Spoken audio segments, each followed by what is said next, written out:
Selamat malam saudara yang dikasihi Tuhan. Shalom alaikum. Berkat Tuhan beserta dengan panjenengan semua. Malam ini kita akan merenungkan satu tema dari firman yang sangat-sangat rawan terjadi dalam kehidupan bergereja. Dan seringkali firman ketujuh ini menjadi batu sandungan dari banyak pelayan-pelayan Tuhan. Nah, karena itu kita akan merenungkannya secara khusus ini. Sebelum itu mari kita berdoa lebih dulu. Mari kita berdoa. Bapa yang di surga, kami datang kepadamu Bapa. Kami hendak merenungkan sabdamu yang kudus, firman ketujuh dari Dekaloh. Jangan berzina. Kiranya roh Tuhan menyapa dan menjamah kami semua. Di dalam Tuhan Yesus Kristus kami berserah Bapa. Amin. Nah, saudara yang dikasihi Tuhan, di dalam Keluaran pasal 20 ayat yang ke-14, firman Tuhan berkata, jangan berzina. Firman ini sangat sederhana, tetapi mempunyai dampak yang sangat luar biasa dalam kehidupan kita bermasyarakat maupun berjemaat. Kita pernah mendengar sebuah unen-unen atau apa namanya, selingkuh. Itu kepanjangan dari selingan indah keluarga tetap kukuh dan utuh. Nampaknya bagus luar biasa. Selingkuh, selingan indah, keluarga tetap kukuh dan utuh. Nampaknya bagus, tetapi itu menghancurkan. Lalu apa bedanya selingkuh dengan berzina, saudara? Orang yang berzina itu pasti selingkuh. Tapi orang yang selingkuh belum tentu berzina. Tapi dua-duanya salah. Nah, kita akan melihat ini menjadi sesuatu yang wow, saudara. Kenapa? Karena ada masyarakat di mana orang yang berselingkuh itu hal yang biasa. Walaupun sadar bahwa itu hal yang salah. Lalu bagaimana firman Tuhan berkata kepada kita? Tuhan Yesus mengatakan bahwa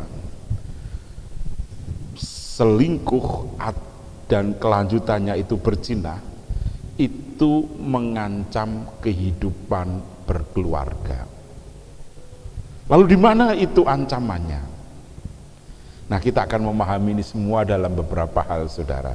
Jangan berzina. Apa tuh maksudnya? Yang pertama, firman ini hendak membawa kita untuk menghindari perceraian. Kenapa kita perlu menghindari perceraian? Karena sebagian masyarakat di dunia ini, perceraian itu yang menjadi korban adalah wanita. Dalam kehidupan umat Tuhan di Israel itu ada dua rabi yang sangat terkenal mengenai perzinahan ini. Yang pertama adalah Rabi Hillel. Rabi ini berpendapat seorang laki-laki boleh menceraikan istrinya kalau istrinya itu berbuat tidak senonoh. Lalu kategori yang senonoh itu apa saja? Hillel menyebut ketika istri tidak bisa memasak, dia menyajikan masakan yang tidak enak kepada suaminya. padahal suami sudah memberikan uang cukup banyak. Itu termasuk yang dikatakan tidak senonoh. Seorang istri berzina dengan laki-laki lain, itu pasti. Nah, yang semacam ini seorang laki-laki boleh menceraikan istrinya. Berbeda dengan Rabi Hillel, Rabi Shammai juga punya pendapat bahwa memang seorang laki-laki, seorang suami boleh menceraikan istrinya asal satu alasan, dia berzina, istrinya itu berzina. Dan ketika dia menceraikan harus memberikan surat cerai. Lalu bagaimana dengan Tuhan Yesus, saudara? Tuhan Yesus di dalam Injil Matius pasal 19 sangat tegas. Yesus melarang perceraian. Apa yang sudah dipersatukan oleh Allah tidak boleh diceraikan manusia kecuali karena zina. Itu pun kalau seseorang menceraikan istrinya karena zina, dia tidak boleh menikah lagi. Sebab kalau sampai dia menikah lagi, maka sebenarnya dia hidup dalam perzinahan. Itu. Dan itu artinya kalau dia pengen menikah lagi ya balian. Gitu. Jadi Yesus memang mendukung pendapat Rabi Shammai, hanya Yesus memperketat. Kalau kamu bercerai, silakan bercerai. Kalau istrimu berzina, tetapi kamu tidak boleh menikah lagi. Kalau kamu menikah lagi, maka kamu sama dengan membuat istrimu itu sudah berzina. Kamu juga berzina karena kamu berpoligami.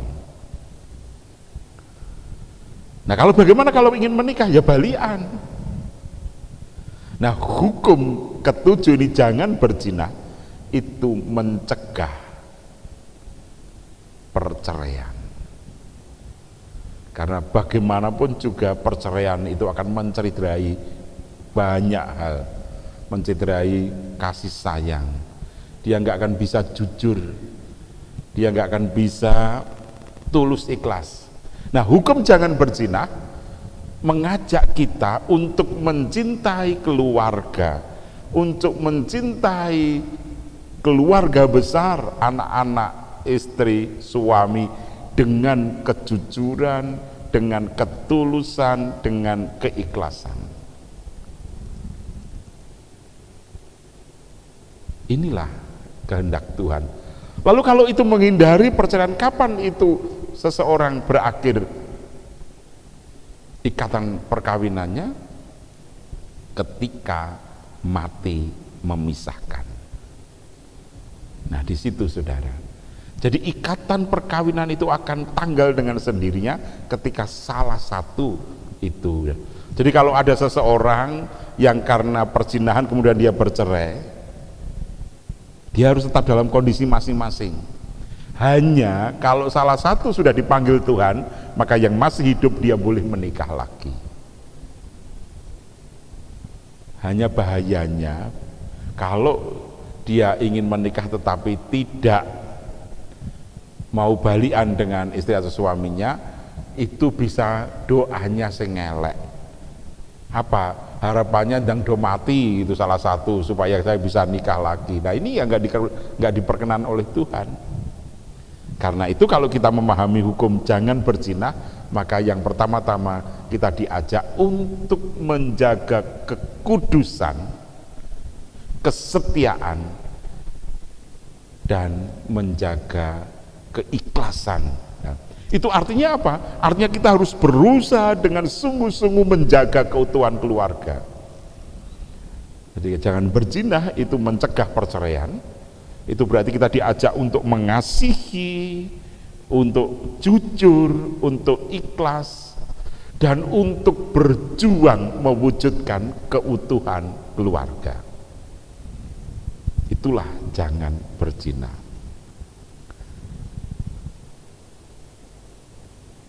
Yang kedua, hukum jangan berzina itu mengajak kita jangan berpoligami. Jangan berpoligami, nggak boleh. Orang bisa jatuh dalam poligami tetapi perkawinannya sekilas 1 lawan 1. Ya tadi, kalau dia bercerai kemudian menikah lagi sebenarnya hanya di GKJ memang kita mengakui ada cedera manusiawi, sehingga kalau ada orang yang bercerai dia menikah lagi asal dia sudah bertobat diizinkan. Gereja terpaksa mengizinkan itu karena memang dilematis ketimbang nanti kemudian hidup dalam dosa, terbakar karena hawa nafsu. Tapi sebenarnya Tuhan menghendaki tidak demikian. Nah karena itu, kalau orang bisa mengambil jalan pintas, ya sudah, ketimbang saya berzina lebih baik berpoligami. Di tempat kita tidak ada tempat. Di Alkitab Tuhan Yesus tidak memberikan tempat sekecil apapun untuk terjadinya poligami, ya. Walaupun nanti mungkin bisa kita perdebatkan, tetapi Yesus sejak semula tidak memberikan ruang untuk terjadinya. Kenapa? Karena sebuah pernikahan itu sebuah kekudusan. Nah karena itulah maka tidak boleh ada poligami, tidak boleh bercerai. Menghindari perceraian sama saja. Boleh bercerai tapi dalam kondisi yang tetap begitu. Kalau mau nikah lagi balian, nah gitu, dan tidak berpoligami, ya. Atau tidak poliandri. Kemarin saya melihat tayangan di televisi, masyarakat India itu kalau satu keluarga itu ternyata punya anak 3 atau 4 cowok semuanya, dan kemudian salah satu menikah, maka istri ini menjadi istri dari 3 atau 4 cowok tadi, anak tadi. Jadi kita bisa bayangkan kayak apa itu. Jadi kalau anak pertama menikah dengan seorang perempuan, maka perempuan ini akan menjadi istri anak kedua, ketiga, keempat. Hal yang sama juga terjadi kebalikannya. Kalau dalam satu keluarga ada punya anak cewek semuanya dan salah satu menikah, maka suami ini akan menjadi suami dari anak pertama, kedua, dan ketiga, dan seterusnya. Ini sesuatu yang kalau yang suaminya punya istri banyak gampang, tapi kalau yang cewek, seorang wanita punya suami yang banyak, kalau punya anak itu anak sopo, ya itu yang angel gitu loh, ya kan. Nah karena itu Tuhan Yesus mengingatkan kepada kita semuanya untuk tidak berpoliandri, untuk tidak berpoligami. Ya, itu yang kedua. Yang ketiga, kita diajak untuk menjaga kekudusan kehidupan seksual, karena kehidupan seksual itu berkat, dan itu dipakai Tuhan untuk prokreasi, untuk penciptaan manusia-manusia berikutnya dalam perkawinan. Nah karena itulah maka melalui jangan berzina ini juga Tuhan menegaskan bahwa manusia berkeluarga, berhubungan seksual itu dengan istri atau suaminya, dan takdir Tuhan, kodratnya, manusia laki-laki istrinya ya manusia perempuan. Demikian juga sebaliknya, tidak boleh laki-laki punya istri laki-laki atau perempuan punya istri perempuan, nggak bisa. lesbian nggak bisa, homoseksual. Walaupun di beberapa negara Skandinavia, Australia, Singapura itu mengizinkan pernikahan sejenis. Tetapi saya lebih setuju dengan undang-undang di Amerika, di Israel yang tidak mengizinkan pernikahan sejenis. Dan saya bersyukur untuk Indonesia sampai hari ini tidak akan mengizinkan pernikahan sejenis. Pernikahan ya laki-laki dengan perempuan, begitu. Nah ini dengan hukum jangan berzina itu kekudusan kehidupan keluarga, kehidupan yang dijaga. Karena Tuhan berkenan memberkati seseorang dengan rangsangan seksual supaya dipakai oleh Tuhan untuk terjadinya penciptaan manusia baru, prokreasi. Apakah kemudian dengan mudah dijalani kehidupan itu? Enggak. Bahtera rumah tangga ada kalanya kena ombak, ada kalanya miring, ada kalanya terombang-ambing, pasti. Nah karena itulah kita sebagai nahkodanya harus tetap kokoh menjaga supaya kapal tidak pecah, tidak hancur, tetapi tetap utuh dan sampai ke pantai dengan selamat.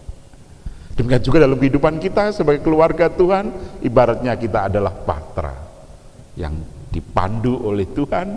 Karena itu mari kita tetap bertahan, menjaga kekudusan hidup, menjaga kekudusan keluarga dengan tidak berzina. Tuhan memberkati. Amin. Mari kita berdoa. Bapa yang di surga, kami bersyukur pada malam hari ini. Firman-Mu, jangan berzina nampak sederhana, tetapi sesuatu yang sangat berat untuk kami hadapi. Namun seberat apapun kami akan tetap melakukan dengan sungguh-sungguh sehingga kami tidak jatuh dalam perzinahan. Karena itu Bapa, ampunkan kami dalam kelemahan ini, supaya kami senantiasa berharap kepada Tuhan, supaya kami tetap bisa terus melakukan kekudusan dan cinta kasih. Doa syukur kami mohon kepadamu di dalam satu nama Tuhan kami Yesus Kristus. Amin. Kita akan akhiri dengan satu pujian dari Kidung Jemaat 418 bait pertama dan ketiga. 418 bait pertama dan ketiga.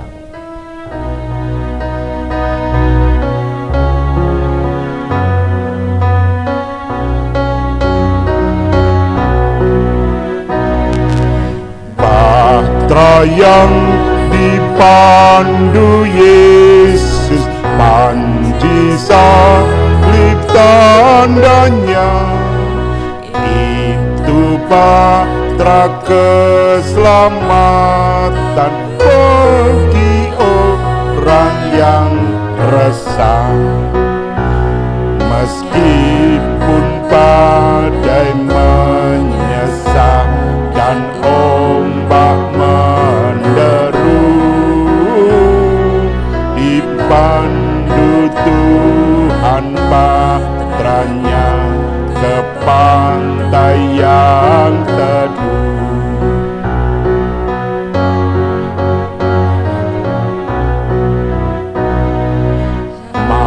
Matahari tampak lagi, badai topan pun reda, bunyi riak mengiringi lagu doa yang lekang. Bersyukurlah dan angkatlah nyanyian yang merdu, dipandu Tuhan bahteranya ke pantai yang teduh. Kiranya cinta kasih Tuhan Yesus Kristus senantiasa mengekalkan